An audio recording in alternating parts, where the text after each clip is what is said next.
આપણી વંદે માતરમ સ્કૂલમાં ભણવા માટે એને મૂક્યો છે અને એનો પ્રોગ્રેસ જે આજ સુધી અમે બીજી સ્કૂલોમાં મૂક્યો ત્યાં કરતાં અહીંયા સારો છે.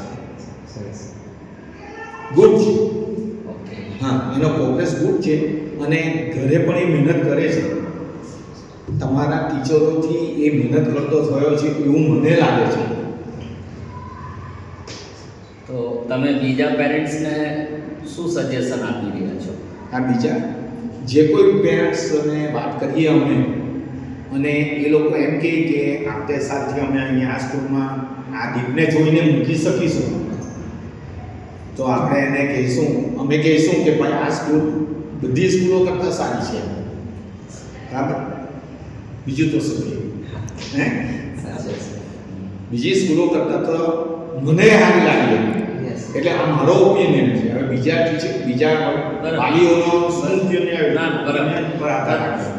તમારે એટલે दीप के अंदर में क्या पॉजिटिव चेंजेस आपने देखे? હા, દીપ પહેલાં કરતાં તો અત્યારે કામ કરે છે. આ એના ભણવામાં એને રસ રુચિ વધી છે. હા, જે પહેલાંની હતી એ અત્યારે એને રુચિ છે. ઘરે આવીને થોડુંક હવે વાંચો લખવા કરે છે. હા, કરે છે. કરે છે. બેહાડવો પડે મતલબ એને. હા. હા, કારણ કે એની પાસે ટાઈમ ઓછો રહે. હા, એટલે આ લેસન છે, મારું લેસન પૂરું કરાવે એમ બોલે છે. સર, બીજું પૂછવું હતું કે અહીંયા તો જમીને જાય છે, તો ઘરે આવીને કહે છે કે અહીંયા જમીને આવ્યો છું હા, સારું હા, એ છે. એટલે ફાવે છે ને જમવાનું? આવે છે.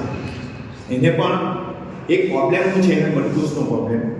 એટલે છાશ જ્યારે પી છે ને હા. ત્યારે એને વોમિટિંગ થઈ જાય છે. ઓકે. કોઈ એટલે એક બે ગ્લાસ એ બીજાને જોઈને પીવા માંડે છે. હા. અમારી માંગતો એટલે અમે જાણીએ કે સ્કૂલમાં ખાધું તો છે જ. Yes sir. 10 વાગ્યાનો ડબ્બો પૂરો થાય, 8 થી 1ના ગાળામાં એ અહીંયા જમે તો છે જ. ઘરે આવીને તો માંગતો નથી. યસ. कौन सा ग्रेड देना चाहेंगे आप वंदे मातरम विद्यालय?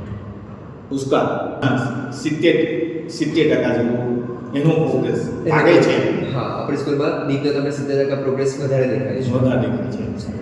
आभार, धन्यवाद, थैंक यू.